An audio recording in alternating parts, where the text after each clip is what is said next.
Why willow wood? Burns cooler than hardwood.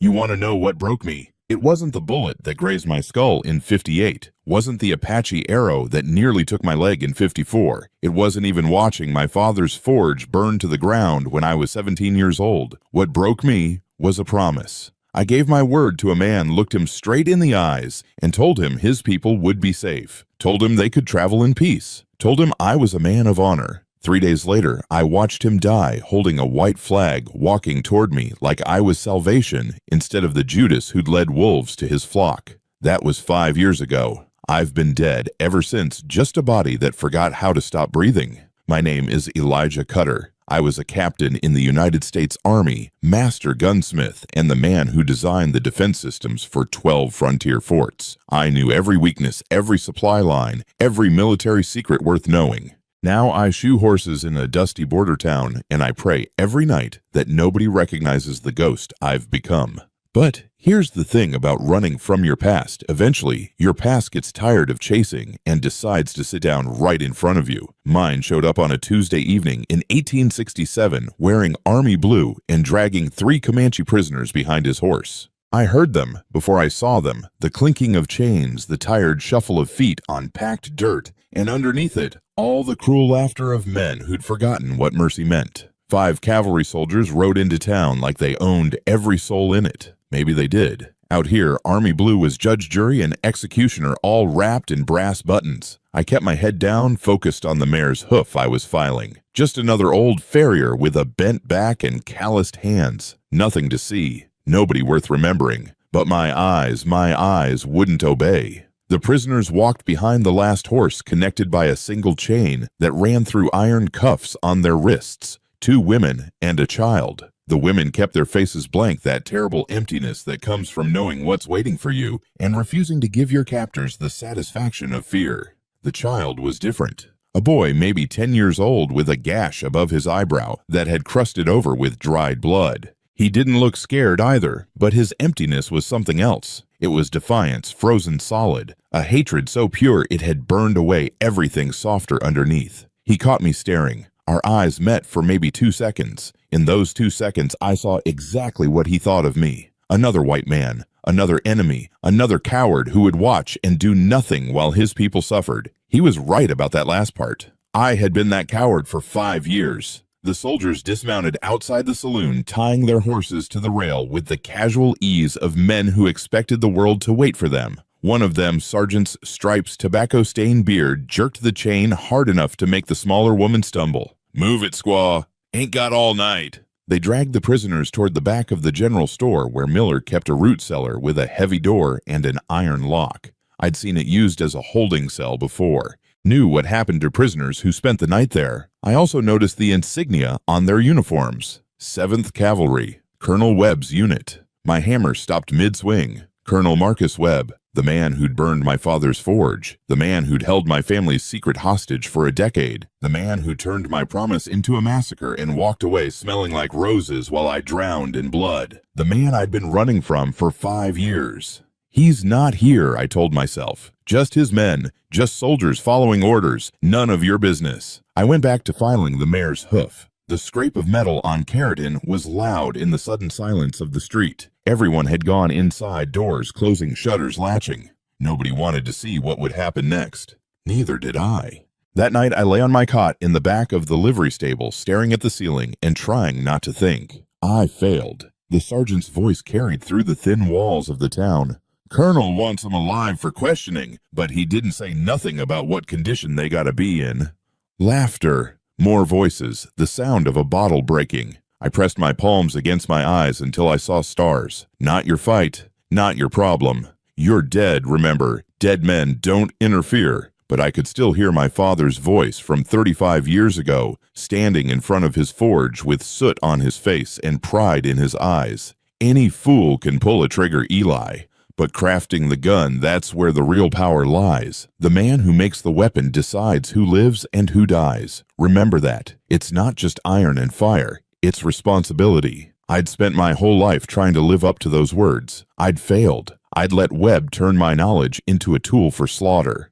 I'd given him exactly what he wanted, and when I finally refused, he'd taken everything else instead. What was left to lose? The answer came easier than I expected. Nothing. Not a damn thing. The root cellar had one guard, a young private, who'd drawn the short straw and wasn't happy about it. He sat on a barrel, outside the door rifle across his knees, fighting to keep his eyes open. I watched him from the shadows for 10 minutes, timing his head bobs, counting the seconds between each drowsy blink. When I moved the way my father taught me to move through his forge at night, weight on my toes, breath shallow, each step placed with surgical precision on the spots that wouldn't creak or crunch. The private never heard me coming. I caught him as he slumped, easing him down to the ground without a sound. His pulse was strong under my fingers, just unconscious, not dead. I wasn't ready to spill Army blood. Not yet. Maybe not ever. The cellar lock was Army issue, same as the ones I'd designed for Fort Leavenworth 15 years ago. I knew its weaknesses better than I knew my own reflection. 3 seconds with a bent nail and it clicked open.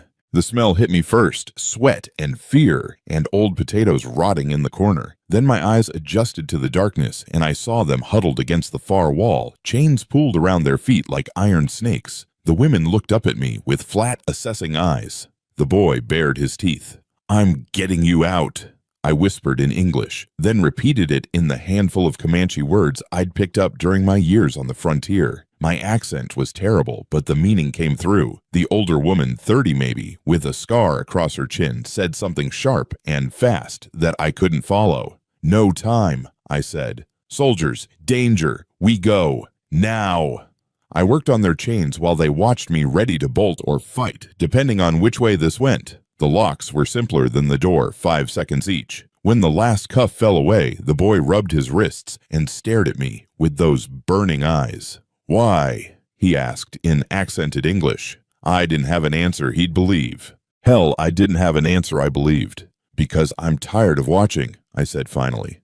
"Move. Quiet." We made it 20 feet from the cellar before I realized we had a problem. I'd gotten them out. I had no idea where to take them. The town was small, surrounded by open desert in every direction. 3 Comanche on foot wouldn't make it 5 miles before the soldiers caught up. I had one horse, old and slow, and no supplies worth mentioning. I'd acted on instinct, and now instinct had left me standing in an alley with 3 escaped prisoners and no plan. That's when I heard the hoofbeats. Soft, careful, coming from the north end of town where the buildings gave way to scrubland and darkness. I pushed the prisoners behind me and reached for the knife in my boot, the only weapon I allowed myself these days. Whatever was coming, I'd make it expensive. The rider emerged from the shadows like a spirit taking form, and for a moment, I forgot how to breathe. She sat her horse like she'd been born in the saddle. No, like she'd been born part horse, and someone had just forgotten to finish the transformation. A Comanche woman, maybe early 30s, with a bow in her hands and an arrow already nocked. The arrow was pointed at my chest. Behind me, the older woman let out a cry of recognition and rushed forward, words tumbling out in rapid Comanche. The mounted woman's eyes flickered to her, widened, and then snapped back to me with twice the intensity. "He helped us," the boy said, his English careful and deliberate. "The white man. He opened the cage." The woman on horseback didn't lower her bow. Her eyes traveled over me, cataloging details, the way I stood, the calluses on my hands, the knife I held ready. I knew that look. It was the same look I used to give prisoners before interrogation, the look of someone deciding whether you were useful or dangerous. "You," she said, her accent thick but clear. "Why? Didn't like the alternative." "Not enough." I thought about lying. Thought about coming up with some noble reason that would make me sound like a hero instead of a man running from his own shadow. Instead, I told her the truth. The officer leading those soldiers, Colonel Webb, he destroyed my family when I was a boy, used me as a tool for 20 years, made me complicit in the murder of your people at Pease River 5 years ago. Her bow arm tensed. "I've been hiding ever since," I continued, pretending to be dead, letting him keep killing while I shoed horses and told myself it wasn't my business. I lowered my knife, let my hands hang empty at my sides. Tonight, I decided I was done hiding. Whatever happens next, at least I did one thing that wasn't cowardly. Silence stretched between us, broken only by the distant sounds of laughter from the saloon. The woman on horseback studied me for a long moment, her expression unreadable. Then she lowered her bow, not putting it away, just not pointing it at my heart anymore. "I am Taabe," she said. "This woman is my husband's sister. You saved my family." Eli Cutter. I know this name. Her eyes narrowed. Cutter, the gunsmith, the one who made weapons for the army. So much for anonymity. The same. The soldiers will know you did this. They will hunt you. Probably. You have a plan. No. Something that might have been amusement flickered across her face. Then you will need one. Follow me. She turned her horse and started toward the darkness beyond town. The two women and the boy moved after her without hesitation. I stood there for 3 heartbeats, weighing my options. Stay here, and Webb's men would find me within hours. Even if they didn't connect me to the escape, I couldn't go back to being a ghost. Something had cracked inside me when I opened that cellar door. Something that had been frozen for 5 years was finally beginning to thaw.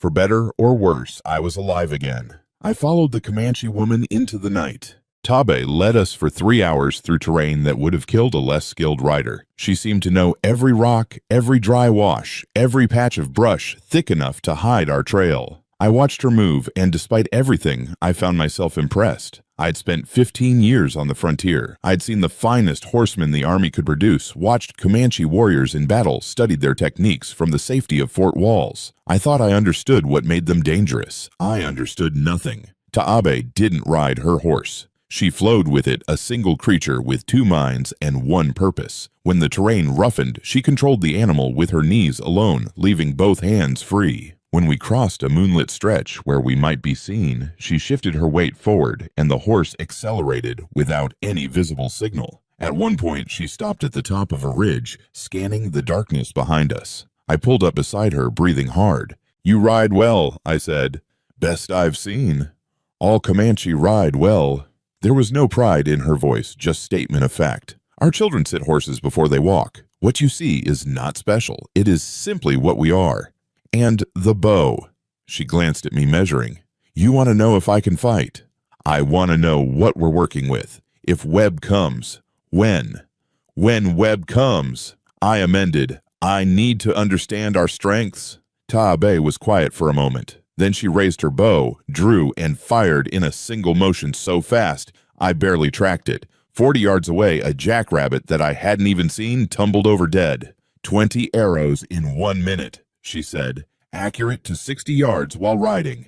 That is what your people face when they attack our camps. She kicked her horse forward without waiting for a response. That is why they prefer to attack when our warriors are hunting, and only women and children remain. We reached her band's camp at dawn. It wasn't what I expected. No towering teepees, no elaborate decorations, just a scattered collection of hide shelters nestled in a canyon that would be invisible from more than a mile away. Practical, mobile, ready to disappear at a moment's notice. I counted maybe 50 shelters, 200 people give or take. The camp erupted when they saw us coming. Women emerged from shelters, children started running, and shouting dogs barked at the commotion. In the middle of it all, a man approached, tall, weathered, with the bearing of someone used to being obeyed. Taabe spoke to him rapidly in Comanche. I caught fragments, the soldiers, the rescue, the white man who helped. The man's eyes kept flicking to me, cold and assessing. Finally, he turned to face me directly and spoke in heavily accented English. "I am Isatai. I lead this band." He didn't offer his hand. "My sister's wife says you saved her." "Why should I believe this is not a trick?" "You shouldn't," I said. "You have no reason to trust me. All I can tell you is that the soldiers who captured your people serve a man named Colonel Webb. He's been hunting me for 5 years. If he learns I'm alive, he'll come for me too." "Then we should send you away. Let him catch you far from here." "You could do that. But here's the problem. Webb isn't coming just for me. He was bringing those prisoners here for questioning. That means he already knows where your camp is, or he's close to finding out. He won't stop just because I'm gone." Isatai's expression didn't change, but I saw the flicker of concern in his eyes. "How many soldiers does this Webb command?" 50, maybe more. And he's not stupid. He'll call for reinforcements if he thinks he needs them. "We have 30 warriors, 50 rifles, but ammunition only for 15. Isatai's voice was flat, reciting facts he already knew. "We cannot fight 50 soldiers. You can't fight them the way they expect you to fight." I took a breath. "But I know Webb. I know how he thinks, how he plans, where his weaknesses are. I've spent 20 years studying army tactics from the inside, and you will share this knowledge freely with us. Not freely. I want something in return. The suspicion in Isatai's eyes hardened into something colder. Speak. When this is over, if we survive, I want to stay. Not as a prisoner, not as a guest, as someone who contributes. I have skills that can help your people beyond this one fight. What skills? I met his gaze steadily. I can make gunpowder, not just mix it, create it from raw materials. Saltpeter from bat caves, charcoal from willow wood, sulfur from natural deposits. My family developed a formula that burns cleaner and stronger than anything the army uses. Silence fell over the gathered crowd. I could feel the weight of their attention, dozens of eyes fixed on me. I can teach your people how to make ammunition, I continued. Not just reload cartridges, manufacture them from scratch. You'll never have to depend on white traders again. Never have to surrender because you've run out of bullets. Isatai stared at me for a long moment. Then he turned to Tabe and spoke in Comanche. She answered, and they went back and forth for several minutes, while I stood there acutely aware that my life was being decided in a language I barely understood. Finally, Isatai turned back to me. You will stay. For now. Tabe will watch you. If you betray us, she will kill you. This is acceptable. I looked at Tabe. Her face was expressionless, but her hand rested on her knife. Acceptable, I said. The next 3 days were the strangest of my life. I'd spent decades as either a soldier or a ghost, always apart from the people around me. Now I found myself in the middle of a community that operated by rules I was only beginning to understand. There was no privacy, but there was also no pretension. People said what they meant, and meant what they said. When a young warrior named Quinai thought I was useless weight, he told me so to my face. When an elderly woman named Penateka decided I needed feeding, she shoved a bowl into my hands and refused to take it back until I'd eaten every bite. And through it all, Tabe watched. She assigned me small tasks, at first helping repair saddles, gathering firewood, tending horses. Nothing that would let me near weapons or sensitive information. I did the work without complaint, knowing I was being tested. On the second day, she found me examining her bow. I wasn't touching it. I knew better than that, but I was studying the construction. The curve of the wood, the sinew backing the way the limbs flexed under tension. You understand weapons, she said. Not a question. My father was a gunsmith, the best in Pennsylvania. He taught me that every weapon tells a story, who made it, how it's meant to be used, what its maker valued. What story does my bow tell you? I considered the question seriously. It's made for mounted combat. The short length lets you swing it past a horse's neck, shoot from either side. The heavy draw weight, 60 pounds, maybe more, gives you penetration at close range, enough to punch through leather armor or thick hide. But the real secret is the sinew backing it stores more energy than wood alone gives you a faster arrow with less effort. I turned to look at her. This isn't just a weapon, it's the product of generations of refinement, each improvement passed down and built upon, like my father's gunpowder formula. Something shifted in Taabe's expression. Not warmth exactly, more like the faint beginning of respect. You see clearly, she said. For a white man. I see what's in front of me. That's all. Most of your people do not. They see savages, animals, things to be removed, not understood. Most of my people are idiots. I shrugged, present company included until recently. That surprised a short laugh out of her, the first sign of genuine emotion I'd seen from her. Perhaps you are more useful than I thought, Eli Cutter. Give me a chance to prove it. The chance came sooner than either of us expected. On the morning of the fourth day, a scout rode into camp at a dead gallop, his horse lathered with sweat. The news spread through the camp like wildfire soldiers, 50 of them, maybe more. 2 days' march to the southeast, moving in a pattern that suggested they knew exactly where they were going. Webb had found them. Isatai called a council of warriors. I wasn't invited, but Tabe was, and she insisted I come along. He knows the enemy, she said when Quinai protested. Would you rather fight blind? The council was grim. The arithmetic was simple and brutal. 50 soldiers with repeating rifles against 30 warriors with limited ammunition. Even with superior horsemanship, the numbers didn't work. We can run, one warrior suggested. Break camp, scatter, meet again at the winter grounds. With 80 women and children, another countered. The soldiers have fresh horses. They'll catch the slow ones. Then we fight." Queenai stood his jaw set. "We die like Comanche, not like rabbits running from wolves. There's a third option." Every eye turned to me. I felt the hostility in the room like heat from a forge. "We don't run, and we don't charge into their rifles. We make them fight on our terms, not theirs."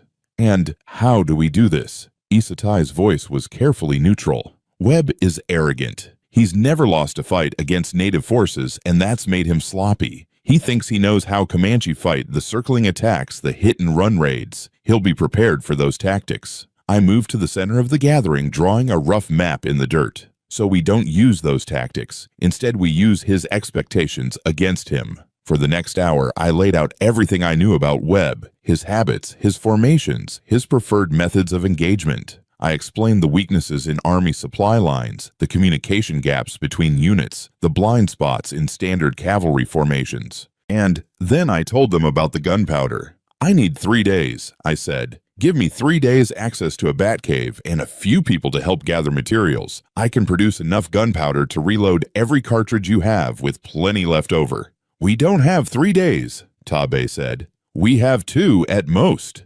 "Then we slow them down." I looked around the circle, meeting eyes that ranged from suspicious to cautiously hopeful. "Not with a direct attack, that's what Webb expects. We slow them with harassment. Kill their horses if we can, steal their supplies if we can't. Make them fight for every mile. Meanwhile, I'll work day and night on the gunpowder." "And if it's not enough?" Isatai asked. "Then we fight with what we have. But at least we'll have a chance."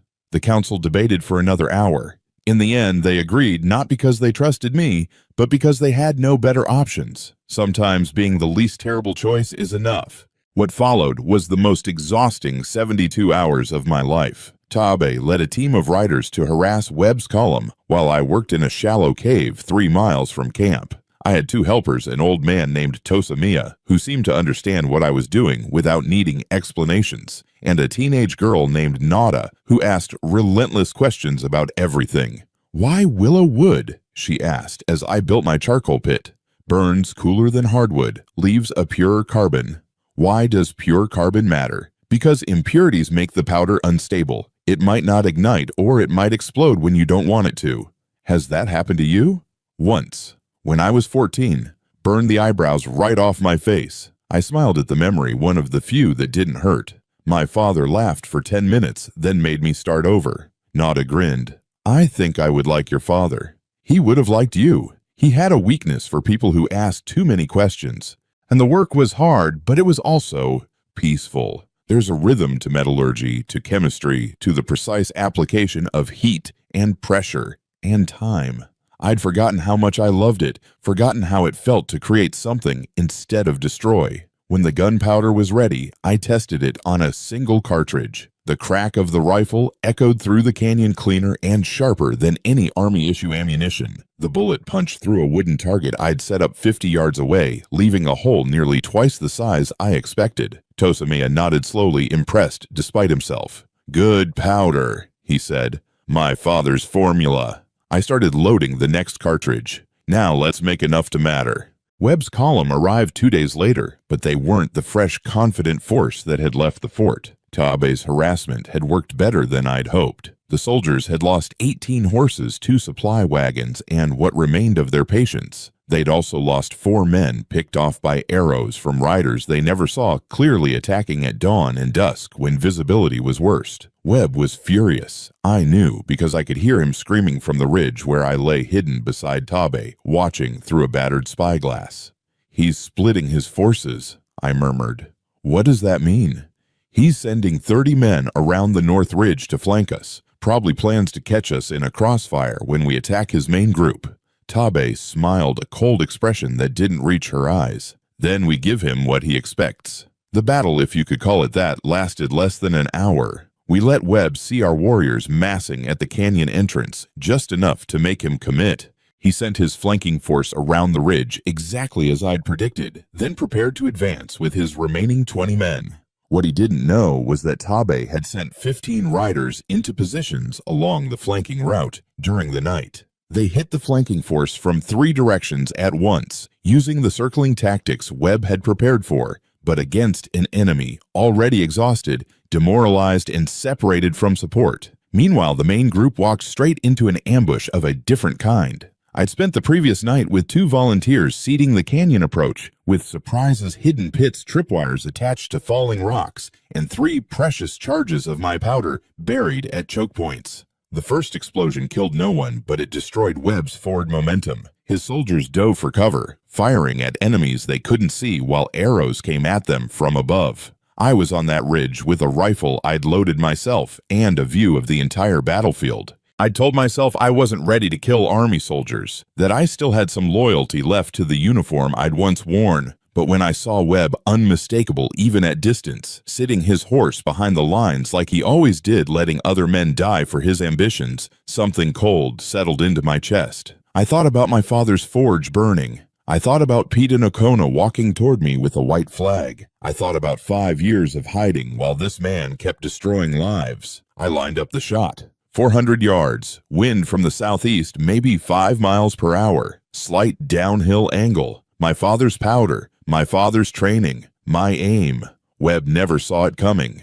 They say you never forget your first kill. They're wrong. You forget most of them eventually. They blur together into a smear of blood and noise and the copper taste of fear. The faces fade first, then the names, then even the circumstances. After enough years, enough bodies, they become nothing more than entries in a ledger you stopped keeping long ago. But you never forget the kill that matters. I watched Webb through my scope for what felt like an eternity, though it couldn't have been more than 10 seconds. 10 seconds to end 35 years of hatred. 10 seconds to close a wound that had been bleeding since I was 17 years old, standing in the ashes of my father's forge. He sat his horse the way he always did behind the lines, letting other men die for his ambitions. Even from 400 yards, I could see the arrogance in his posture, the certainty that he was untouchable, that God himself had blessed his every cruelty. My finger rested on the trigger, my father's powder in the cartridge, my father's training in my hands, and somewhere I like to think my father's ghost watching over my shoulder.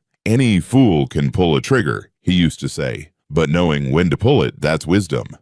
I'd waited 35 years for this moment. I'd killed 3 of his accomplices in the dark, never giving them the chance to see my face. But Webb, I wanted to see me. I wanted him to know in that final instant exactly who had come for him. But 400 yards was too far for recognition. He would die confused, wondering which of his countless enemies had finally caught up with him. It would have to be enough. I exhaled slowly, letting my heartbeat steady. The crosswind had shifted maybe 7 miles per hour now, coming from the southeast. I adjusted my aim 2 inches to the right. The downhill angle meant the bullet would drop less than expected. I compensated, and then just before I squeezed the trigger, Webb turned his head. He was looking toward the ridge, looking toward me. For one impossible moment, our eyes seemed to meet across the impossible distance, and I saw something flicker across his face. Not recognition, he couldn't possibly see me clearly, but something, some instinct honed by years of making enemies. He knew.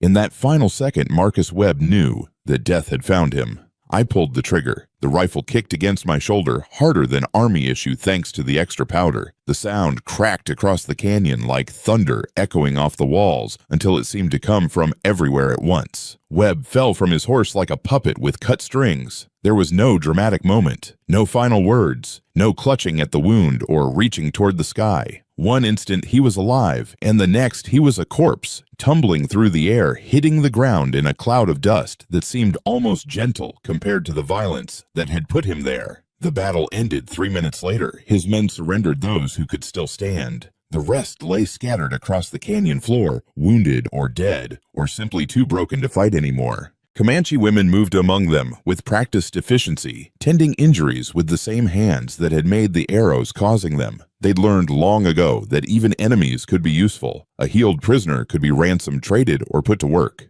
A dead one was just weight to bury. I stayed on the ridge. I don't know how long I sat there, rifle across my knees, staring at the spot where Webb had fallen. Long enough for the sun to move. Long enough for the sounds of battle to fade into the quieter sounds of aftermath, moans of the wounded commands, shouted in Comanche, the nervous whickering of horses. Long enough for the emptiness to settle in.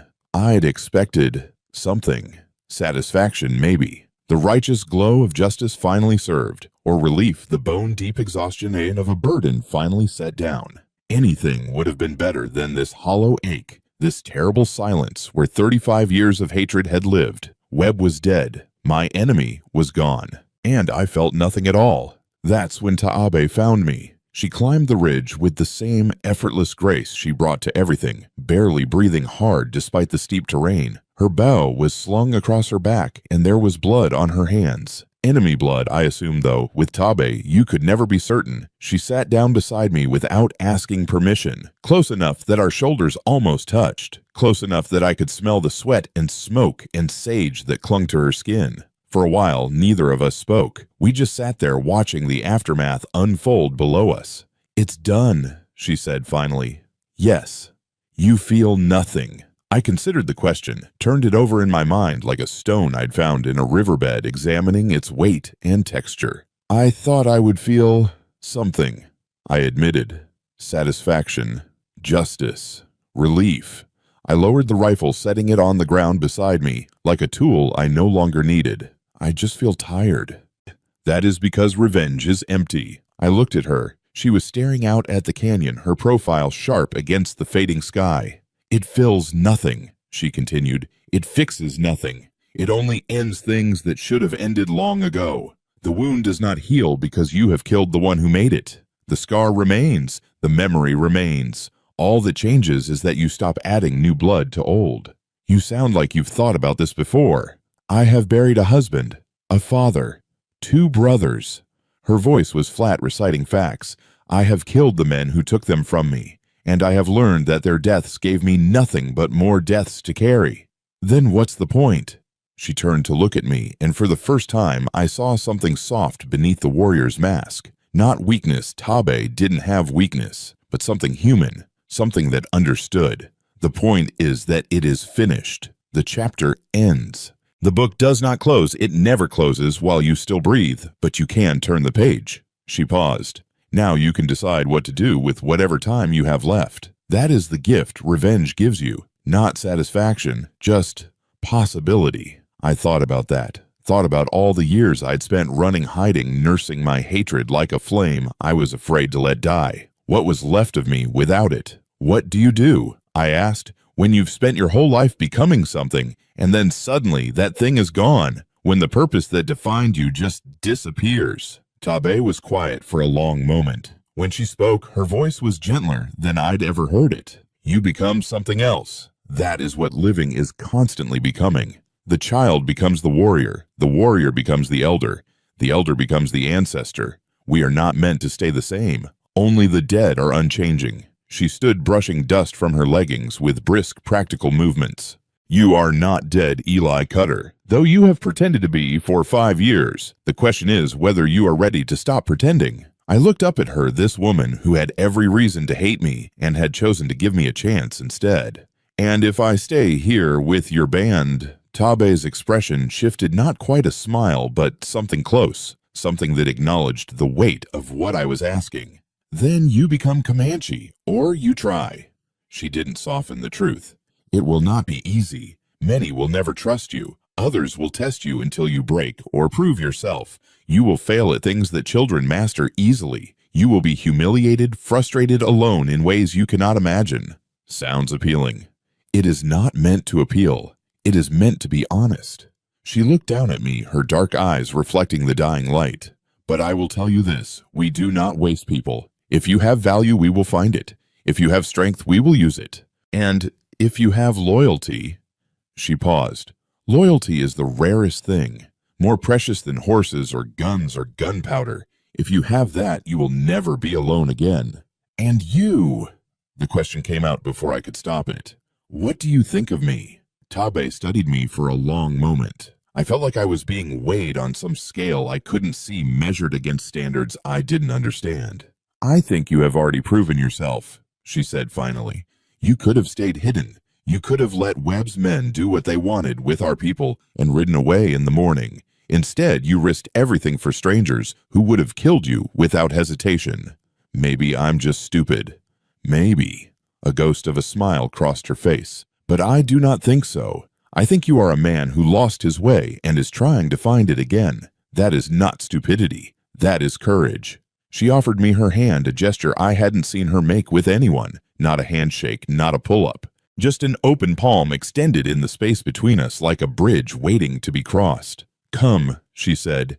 "We have wounded to tend and dead to bury. After that, you can decide what you want to become." I looked at her hand, calloused, strong, scarred across the knuckles. A hand that had killed and healed and built and destroyed. A hand that was offering me something I hadn't had in 35 years.